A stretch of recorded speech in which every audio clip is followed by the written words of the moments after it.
के लिए एक हमारे अर्जुन चाचा हैं, ये और वो दोनों आदमी, अर्जुन चाचा ही इनसे हमारी परिचय करवाए। हम उस टाइम हाल ही में चुनाव जीत करके आए हुए थे, तो चाचा इनको लेकर के गए, जान पहचान करवाए। हम इनके लिए आकर के आपके क्षेत्र में हर एक गांव में, इस गांव में नहीं आए थे क्योंकि मैं भी व्यस्त था, मुझे भी एल्बम का डोज देना था कंपनी को, इसलिए हम नहीं आ पाए इस गांव में। बट आपके क्षेत्र के हर एक गांव में जाकर के इनके लिए, इनका चुनाव चिन्ह लेडीज पर्स के लिए हमने वोट मांगा और इन्होंने काफी अंतर से चुनाव भी जीता। ये सारा माता रानी का आशीर्वाद है, हम तो सिर्फ एक जरिया थे और जीत करके आए हैं। इनको भी हमारे तरफ से ढेर सारी शुभकामनाएं। किन्ने बना रविंदर भाई ये है, हम जाके आदमी से दूसरे के से मांग कहते नहीं हमें पढ़त के कर नाम बा, बिना पढ़ले तो वो पढ़त रहे कि रविंदर कुमार, रविंदर सहनी, तो हम एजी हो गए कि भाई इनका नाम बीरू हो, रविंदर के ना लिखा है। लेकिन चली तो हम नहीं कि जीतल, हमार मेहरारू जीतल बड़ी।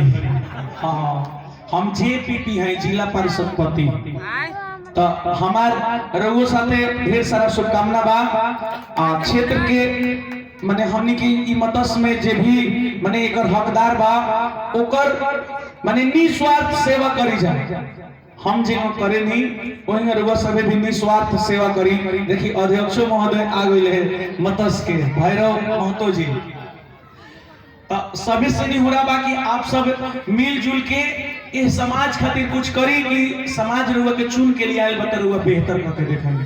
ये शुभकामना बा हमार, रुआ के भी जीत के भी ढेर सारा शुभकामना बा। भैरव महतो जी मत्स्य के प्रखंड के अध्यक्ष, बहुत सारा शुभकामना। हम ज्यादा समय आप सबके ना ले, अगर कार्यक्रम होत रही तो कुछ जरूर हो जाए, क्योंकि हम अपने रोज रोज गावे वाला कलाकार हैं। लेकिन आज हमारे गाया जिला में कार्यक्रम रहे, लेकिन हम माना कर देनी आज से 5-6 दिन पहले हमारा पास इतना ना कार्ड पहुंच गए कि हमार जो कार्यक्रम बनले रहे ओकरा के माना कर देनी कि हम कार्यक्रम ना करब। तो हम हमार फिर काल से 27, 28, 29, 30 लगातार कार्य करम बा, लेकिन आज हम कार्यक्रम नहीं ले ले कि रउआ अपन कीमती वोट अगर खूब कमाईती तो 50-60 हजार 1 लाख रुपया कमा लेती, लेकिन जे हमरा के कीमती वोट दे के जितवा के जिला पार्षद बनौलक, उ त हमरा से पैसा ना मिलेलक जी। एगो कार्ड भेजले बा हमरा के कि हमरा द्वार पर आवे के बाद सरस्वती पूजा होता, कोचिंग से कार्ड गइल बा कि आवे के बाद यहाँ सम्मान समारोह होता। ओकरा के देखते हुए हम अपन कार्यक्रम के कैंसिल करके हम घरे घरे जहाँ पूजा होता, जहाँ हमरा के निमंत्रण मिलल बा, हम वहाँ जाके माता रानी के आशीर्वाद और जे भी हमके वोट दे के जितवैलक उ सब के आशीर्वाद ले लेते। हम हो गई थी, लेकिन इंस्ट्रूमेंट साज बाज नहीं किया, एकरा खातिर माफी चाहतनी। फिर कब मौका मिली आप सबके बीच में हम जरूर गाए, अब बहुत सारा गाना गाए, रुआ जाता ना चाहे हम उतना गाना गाए, काहे कि हम अपने अकेले रात भर गा के प्रोग्राम सुधा देनी।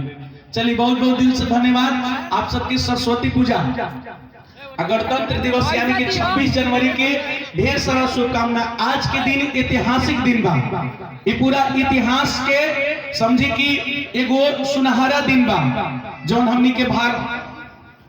अच्छा रुपया तो नहीं बिना बोले। अच्छा चलिए ये हमार आशीर्वाद हर आशीर्वाद मिल गल तो तेजी का है। चलिए माई से निहोरा कर फिर वो जल्दी ठीक होके आई और सबके अपन प्यार आशीर्वाद दी। आज जौन दिन बा ना, सच में इतिहास के सुनहरा अक्षर में लिखल जाला हमनी के भारत खातिर। ये बहुत ही इम्पोर्टेंट दिन बा, काहे कि आज ही के दिन 26 जनवरी 1950 में अपनी भारत के संविधान लागू भइल।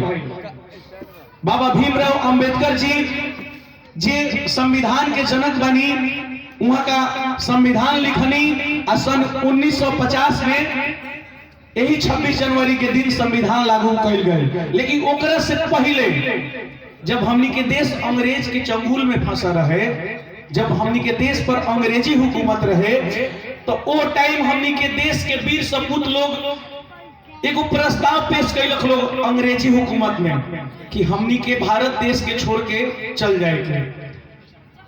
ठीक 26 जनवरी 1930 के अंग्रेज उप प्रस्ताव पारित कर दिला, जौना से हमने की पूरा भारत देश 26 जनवरी 1930 के आजादी के रूप में तिरंगा फहरौलस पहली बार देश में।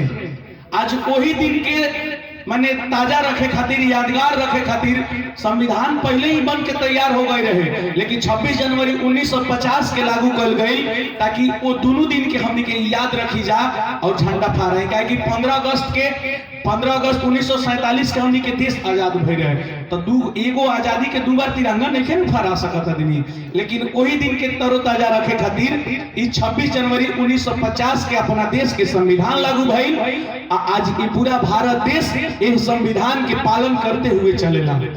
तो ये एगो ऐतिहासिक दिन बा। हम हिस्ट्री ऑनर्स हैं, ऐसे हमारे पास तनी मनी इतिहास के बारे में जानकारी बा, पूर्व सभी के बीच में साझा कहनी है। कहे कि यहाँ छोट छोट बबुआ लोग भी वालों, आवे वाला भविष्य तो उहे वालों ना, आवे वाला काल उहे वालों, तक इहो लोग जानी लोग, तक दूगो लोग के बीच में ये चीज के बताई। बहुत बहुत दिल से धन्यवाद। हम गाना गाएं, कभी आके आप सबके बीच में बहुत सारा गाना गाएं। जब हाथ ना प्रेम बढ़ले बा तो गाना गाइबे करे का।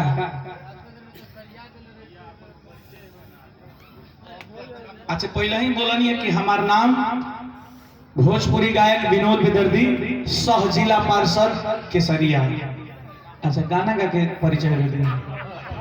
अच्छा 2 लाइन गा दे तनी कि दुलारी हाय दुलारी बड़ी दुलारी, कि दुलारी हाय दुलारी बड़ी दुलारी, सब काले होई सुकवार हो हमार मैया दुलारी, सब काले होई सुकवार हो हमार मैया दुलारी। बहुत बहुत दिल से धन्यवाद। अच्छा आज 26 जनवरी भी रखा, तो 2 लाइन देशभक्ति गीत भी, 2 लाइन।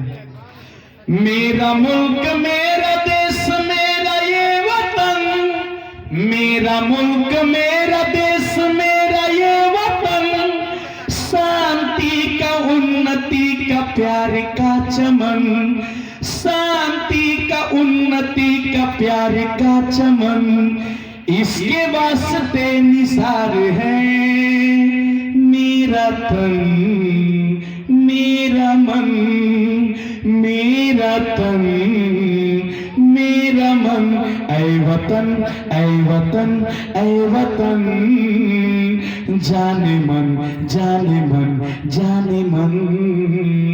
भारत माता की, भारत माता की, वंदे वंदे।